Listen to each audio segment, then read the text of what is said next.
हाँ जी, नमस्कार, स्वागत और अभिनंदन आप सभी का। आशा उम्मीद है आप सब मस्त हैं और अपनी तैयारी में व्यस्त हैं। आइए शुरू करते हैं आज का हमारा सेशन। जैसा आप सबको विदित है कि हम राजस्थान की सभ्यताओं के बारे में चर्चा कर रहे हैं और आज हम जिस सभ्यता के बारे में चर्चा करेंगे बहुत ही इम्पोर्टेंट, बहुत ही महत्वपूर्ण और वो है आपके राजस्थान के उत्तरी भाग का एक ऐसा स्थल जो कि एग्ज़ाम के लिए बहुत खास है और वो है कालीबंगा। लगभग एग्जामों के अंदर आप देखेंगे कि सभ्यताओं से रिलेटेड यदि क्वेश्चन आता है तो कालीबंगा एक बहुत ही महत्वपूर्ण स्थल है। आइए सारी जानकारी लेते हैं कालीबंगा के बारे में। देखिए, ये जो कालीबंगा स्थल है, आपसे पूछा जाए वन लाइनर कि कालीबंगा जो स्थल है वो हमारे राजस्थान के कौन से जिले में है, तो याद रखिएगा हनुमानगढ़ में। कालीबंगा स्थल जो है इसकी लोकेशन आपको पूछा जाए तो याद रखिएगा जिला है आपके हनुमानगढ़। दूसरी बात, ये जो कालीबंगा है, याद रखेंगे आप, ये कौन सी नदी के किनारे विकसित है, तो आप कहेंगे सर प्राचीन सरस्वती, या वर्तमान के संदर्भ में आप इसे कहते हैं वो है आपकी घग्गर नदी। इस नदी के किनारे ये सभ्यता क्या हुई है, विकसित।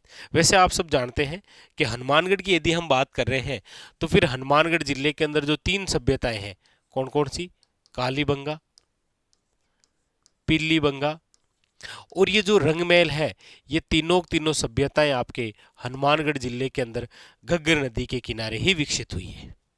ठीक है, तो कालीबंगा हनुमानगढ़ के अंदर है और ये प्राचीन सरस्वती या फिर घग्गर नदी के जो किनारे है विकसित हुई है।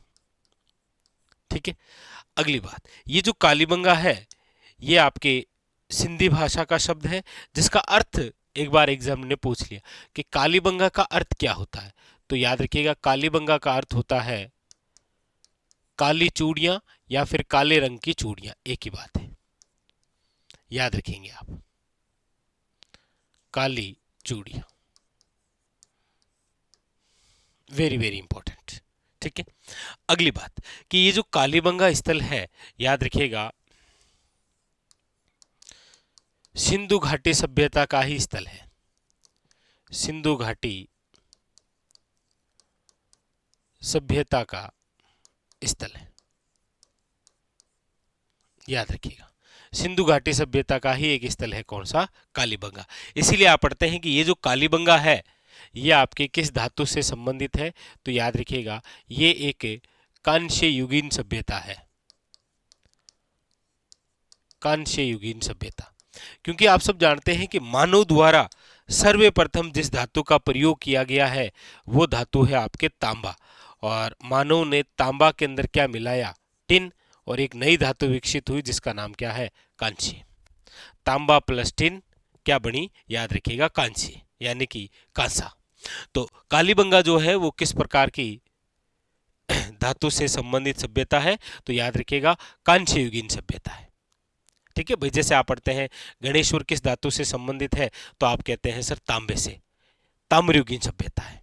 ठीक है, उसी प्रकार याद रखेंगे ये कांस्ययुगीन सभ्यता है। अब जो हम चर्चा करते हैं वो ये है कि ये जो कालीबंगा है, इस कालीबंगा के बारे में देखिए, एक तो क्वेश्चन होता है सर्वप्रथम जानकारी, कि कालीबंगा के बारे में सर्वप्रथम जानकारी देने वाले विद्वान कौन थे, तो याद रखिएगा कालीबंगा के बारे में सर्वप्रथम जानकारी देने वाले जो व्यक्ति हैं वो है आपके एल पी टेशिटोरी। कौन थे, याद रखिएगा एल पी टेशिटोरी। एल पी टेशिटोरी का पूरा नाम है लुइस पियो टेशिटोरी। ये इटली के उदीने शहर के रहने वाले थे। कहाँ के रहने वाले थे, इटली के उदीने शहर के रहने वाले थे, और हमारे यहाँ राजस्थान के अंदर महाराजा गंगा सिंह के समय आए थे। इसलिए आप पढ़ते भी हैं कि इनका जो स्मारक बना हुआ है वो बीकानेर के अंदर है। तो इन्होंने सर्वप्रथम जानकारी दी। लेकिन याद रखेंगे, पूछा जाए कालीबंगा की खोज, तो याद रखिएगा कालीबंगा की जो खोज है वो की गई है आपके किसके द्वारा, तो याद रखिएगा अमलानंद घोष द्वारा, 1952। कालीबंगा सभ्यता की खोज किसने की थी, अमलानंद घोष ने 1952 के अंदर। अगला महत्वपूर्ण बिंदु आता है उत्खनन से संबंधित, याद रखेंगे आप। कि कालीबंगा जो सभ्यता है इसका जो उत्खनन है, एक तो आता है कि इनका उत्खनन कितने स्तरों में हुआ है, कितने स्तर में हुआ है। तो याद रखिएगा कालीबंगा सभ्यता का उत्खनन जो है वो 5 स्तरों वे 3 काल में हुआ है, याद रखेंगे 5 स्तर और 3 काल में हुआ है। अच्छा, उत्खनन करता कौन कौन थे? तो देखिए इसमें आप नाम याद रखेंगे। एक तो याद रखेंगे, देखिए बीबी लाल एक नाम, दूसरा नाम बीके थापर,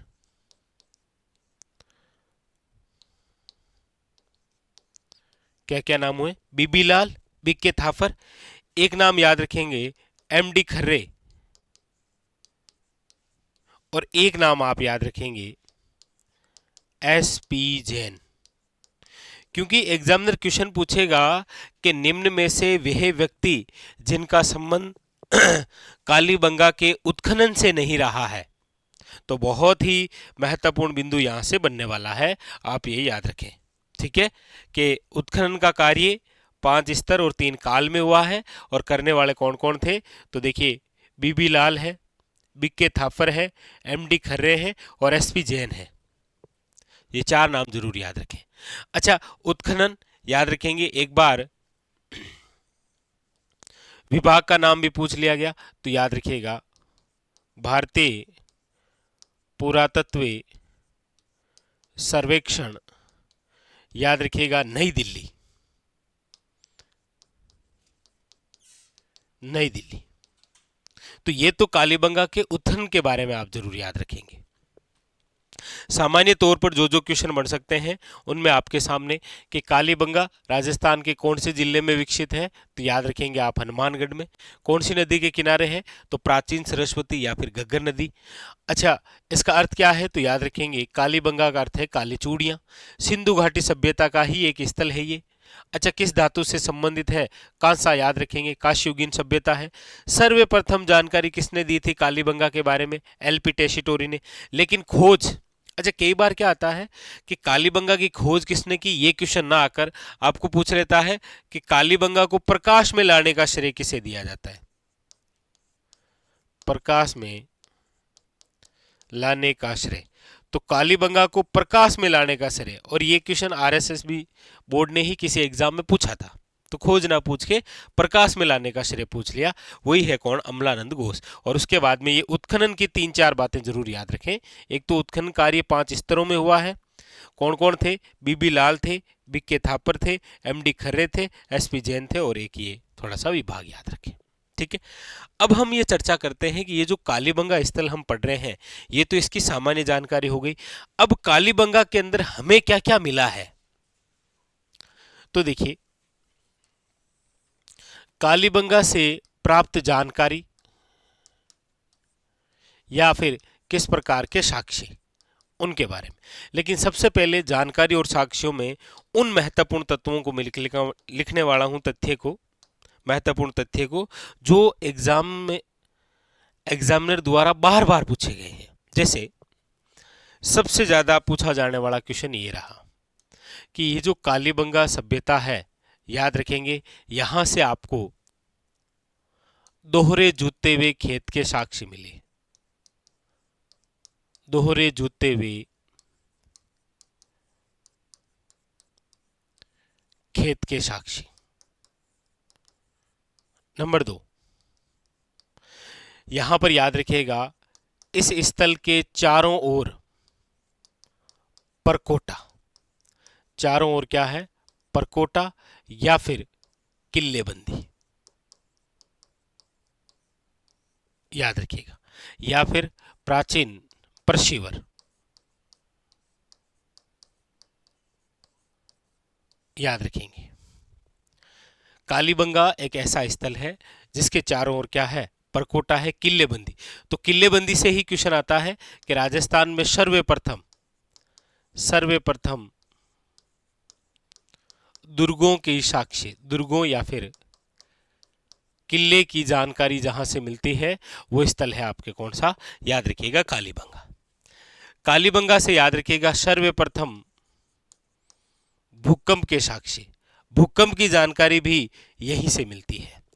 अच्छा, इसके अलावा यहां पर याद रखेंगे लकड़ी से निर्मित, लकड़ी से निर्मित क्या मिली है, याद रखिएगा एक स्पेशल नाली मिली है। यहां पर जो मकान बने हुए हैं वो याद रखिएगा कच्ची ईंटों से निर्मित है। किससे निर्मित है? कच्ची ईंटों से, याद रखेंगे कच्ची ईंटों से। और ये जो ईंटें हैं ये सूर्य की रोशनी में पकाते थे, इसीलिए इसे आप बोलते हैं सूर्य तापी ईंटें, जिनका आकार 30 इंटू 15 इंटू 7.5 सेमी हुआ करती थी, याद रखेंगे। ठीक है, तो मकान कच्ची ईंटों से थे, लेकिन नालियां जो है वो याद रखिएगा किससे बनी हुई थी? लकड़ी से निर्मित भी थी, यहां से मिली है, और पक्की ईंटों से भी निर्मित मिली है, याद रखेंगे आप। ठीक है, वेरी वेरी इंपॉर्टेंट, ये भी एक अच्छा क्वेश्चन है। अच्छा, यहां से हमें मर्दभांड भी मिले हैं, लेकिन याद रखें आप, यहां पर जो मर्दभांड मिले हैं ना वो लाल धरातल पर, मर्दभांड का तो मतलब समझ गए ना, मिट्टी के बर्तन। लेकिन ये जो मिट्टी के बर्तन मिले हैं, याद रखिएगा लाल धरातल पर काले रंगों की सुंदर ज्यामितीय आकृति, लाल धरातल पर काले रंग की सुंदर ज्यामितीय आकृति, ये भी यहीं से मिला है, आप याद रखें। इसके अलावा यदि हम देखें तो आपके सामने अगला जो बिंदु आ जाता है वो है, यहां से हमें 7 अग्निकुंड या फिर अग्निवेदिकाओं की जानकारी मिली। अग्निवेदिकाएं, ये भी क्वेश्चन आया है कि निम्न में से हवन कुंड, या फिर एक नाम और लिख लेता हूं, निम्न में से 7 हवन कुंड या अग्निवेदिका या अग्निकुंड के साक्ष्य कहां से मिले हैं, याद रखेंगे कालीबंगा से। अच्छा, यहां से हमें एक बालक का कपाल खंड मिला है। कपाल खंड का मतलब समझ गए, खोपड़ी, जिसके अंदर 6 छिद्र किए हुए हैं। ये संदेश ये देता है कि कालीबंगा से हमें चिकित्सा की जानकारी मिलती है, जिसे एक पद्धति नाम दिया गया है ट्रेफिनेशन। यहां से वो भी हमें जानकारी मिलती है, याद रखेंगे। यहां से आपको एक स्वास्तिक चिन्ह भी मिला है, स्वास्तिक चिन्ह समझ गए थे, हाँ क्यों, इस प्रकार से याद रखेंगे आप। ठीक है, तो ये भी हमें यहां से मिला है। इसके अलावा आप देखेंगे कि ये जो कालीबंगा सभ्यता है, इस कालीबंगा सभ्यता के अंदर आपको चिरायु कब्र की जानकारी मिलती है। चिरायु कब्र याद रखेंगे, यानी कि अंडाकार कब्र के साथ में आयताकार कब्र, याद रखेंगे क्या है, चिरायु कब्र की भी यहां से हमें जानकारी मिलती है प्रमुख रूप से, ये भी आप देखें। और एक बार आरएसएस बोर्ड ने ये क्वेश्चन पूछा था कि पाकिस्तान का ऐसा कौन सा स्थल है जहां से कालीबंगा के समान जो है वो आपके सारी जानकारियां मिलती है। तो एक शब्द याद रखिएगा, एक नाम याद रखिएगा, वो है कोट दीजी। ध्यान दीजिएगा, कोट दीजी पाकिस्तान का एक ऐसा स्थल है जहां पर कालीबंगा के समान साक्ष्य और जानकारी का उल्लेख मिलता है। यह क्वेश्चन पूछा गया। इसके अलावा ये जो कालीबंगा स्थल है, याद रखिएगा इसी कालीबंगा सभ्यता को सिंधु घाटी या फिर हड़प्पा सभ्यता की तीसरी राजधानी कहा गया है। और किसने कहा था, तो याद रखिएगा डॉक्टर दशरथ शर्मा ने। ये जो कालीबंगा है, इस कालीबंगा को सिंधु घाटी सभ्यता की तीसरी राजधानी, और ये तीसरी राजधानी किसने बताई, तो याद रखिएगा डॉक्टर दशरथ शर्मा। और डॉक्टर दशरथ शर्मा की एक पुस्तक भी बहुत इंपॉर्टेंट है, द अर्ली चौहान डायनेस्टीज, याद रखेंगे आप। ठीक है, इसके अलावा ये जो कालीबंगा सभ्यता है, इसे सिंधु घाटी सभ्यता का दीनहीन या फिर दीनहीन बस्ती कहा गया है, याद रखेंगे। क्या कहा गया है, दीनहीन बस्ती कहा गया है, याद रखेंगे। कालीबंगा से याद रखेंगे क्योंकि हमें यहाँ पर जो मकान बने हुए हैं वो कच्ची ईंटों से मिले हैं, याद रखेंगे। इसीलिए यहाँ पर ये कहा गया है कि ये हड़प्पा सभ्यता की क्या है, दीनहीन, या फिर इसे आप एक शब्द में कह सकते हैं निर्धन बस्ती कहा गया है। लेकिन आप ये जरूर याद रखें कि डॉक्टर दशरथ शर्मा ने कालीबंगा को हड़प्पा सभ्यता की तीसरी राजधानी बताया है। इसके अलावा कालीबंगा जो है वो याद रखिएगा प्रसाधन सौंदर्य प्रेमी सभ्यता है, प्रसाधन सौंदर्य प्रेमी सभ्यता, क्योंकि यहां से हमें पाउडर वगैरह, दर्पण वगैरह, इस प्रकार से, दर्पण यानी कांच, इस प्रकार के साक्ष्य भी मिले हैं। ठीक है, तो ये सारी सारी वो जानकारियां थी जो आपके कालीबंगा से संबंधित अभी एग्जामिनर ने जितने भी एग्जाम हुए हैं उन सब के अंदर पूछ रखा है। जैसे दोहरे जुते हुए खेत के साक्ष्य पूछ रखा है, याद रखिएगा, वेरी वेरी इंपॉर्टेंट। और ये कौन सी दिशा से मिले थे, तो दक्षिण पूर्वी दिशा से, ये भी आप याद रख लीजिए, ये भी पूछा गया था। तो दोहरे जुते हुए खेत के साक्ष्य, चारों ओर परकोटा किल्लेबंदी, सर्वे प्रथम दुर्ग और किलों की जानकारी, भूकंप के साक्ष्य, लकड़ी से निर्मित नाली है, मकान कच्ची ईंटों से निर्मित है, इन ईंटों को सूर्य की रोशनी में पकाते थे, यहाँ से मर्दभांड भी है, यानी लाल धरातल पर काले रंग की सुंदर ज्यामिति जो है वो आकृति बनाई गई है, याद रखिएगा, ये भी एग्जाम के अंदर पूछता है। 7 अग्निकुंड अग्निवेदिकाएं मिली है, कपाल खंड मिला है 6 छिद्र किए हुए, स्वास्तिक चिन्ह मिला है, चिरायु कब्रें हैं, तीसरी राजधानी है, दीन बस्ती है, प्रसाधन सौंदर्य प्रेमी है, और याद रखिएगा पाकिस्तान का वह स्थल जहां से कालीबंगा के समान जानकारी और उल्लेख है वो है कोट दीजी, ये जरूर याद रखिएगा, ये भी एग्जाम ने पूछ रखा है। इधर उत्खनन में याद रखिएगा कौन से विभाग का सहयोग, कौन से व्यक्ति, कितने स्तर, खोज, प्रकाश मिलाने का सरिये, सर्वप्रथम जानकारी, कौन सी धातु, किस प्रकार की सभ्यता का स्थल। अच्छा, एक बात यहां पर और भी रखें, यहां पर जो सड़कें हैं ना, सड़कें समकोण पर काटती है ना, समकोण पर काटती हुई सड़कों का उल्लेख भी यहीं से मिलता है। ठीक है, याद रखेंगे आप। तो ये सारी सारी जो जानकारी है वो थी आपके कालीबंगा से संबंधित। मिलते हैं इसी प्रकार एक और सेशन के साथ, एक और सभ्यता के साथ, तब तक के लिए धन्यवाद।